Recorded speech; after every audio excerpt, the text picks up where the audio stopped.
Assalamualaikum warahmatullahi wabarakatuh. Good morning, my dear student. How are you today? I hope all of you good and fresh condition. Okay, my dear student, we meet again English language lesson. We are study about analytical exposition. Analytical artinya itu adalah menganalisis. Kemudian exposition itu artinya adalah eksposisi. Jadi analytical exposition itu artinya adalah menganalisis sebuah paparan.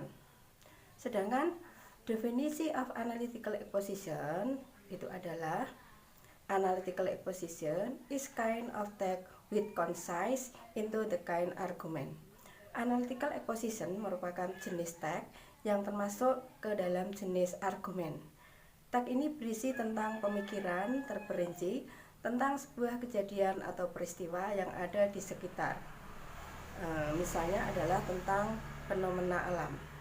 Sedangkan the purpose of analytical exposition atau tujuan daripada analytical exposition itu adalah to persuade by presenting argument, to analyze, to explain how and why, atau untuk meyakinkan pembaca bahwa topik yang dihadirkan adalah topik yang penting untuk dibahas atau mendapat perhatian dengan cara pemberian argumen-argumen atau pendapat-pendapat yang mendukung ide pokok atau topik tersebut.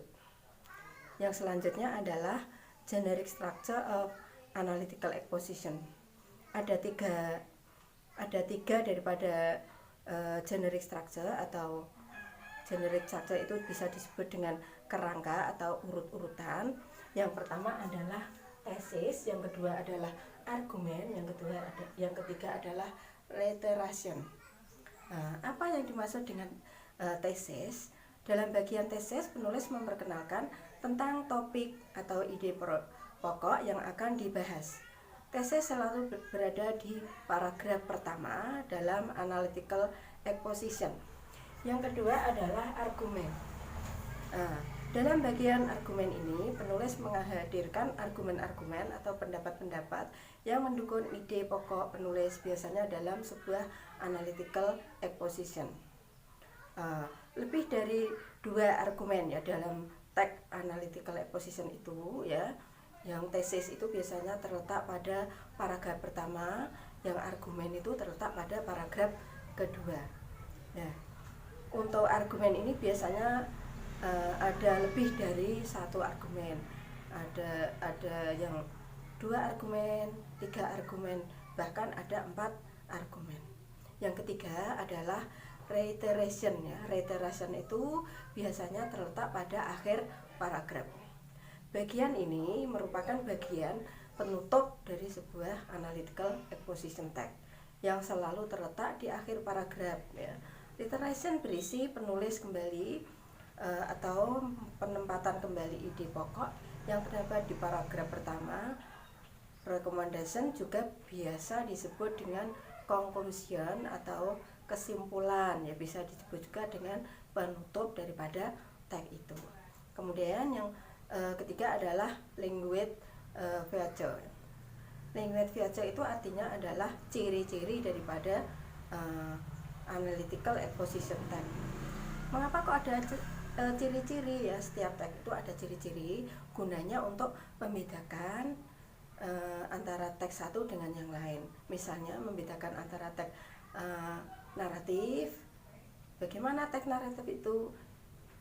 Supaya kalian bisa tahu itu macam teks, itu dilihat dari ciri-ciri. Ciri-ciri yang pertama adalah the use of emotive word ya. Menggunakan kata emotif ya. Contohnya adalah cemas atau worried. Worried itu dalam bahasa Indonesia adalah khawatir. Kemudian yang kedua, they use the qualifying statement, yaitu kata yang memenuhi syarat pernyataan. Contohnya adalah usual, kemudian probably. Usual artinya biasa, probably artinya mungkin.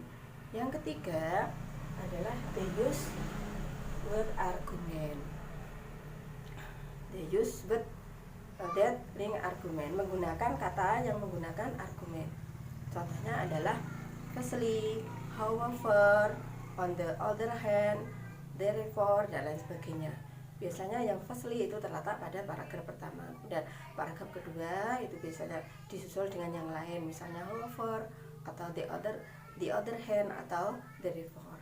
Kemudian yang keempat adalah the use of present tense, menggunakan tenses present tense, ya, simple present tense, suatu kegiatan yang sedang dilakukan.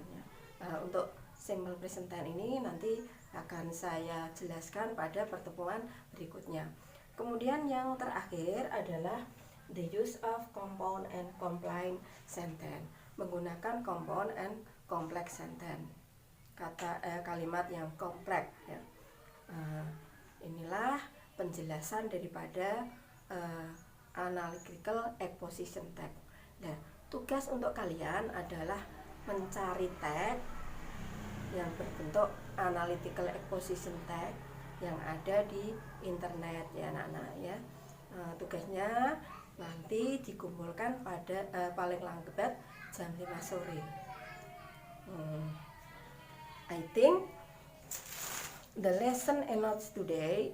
See you next week, and assalamualaikum warahmatullahi wabarakatuh.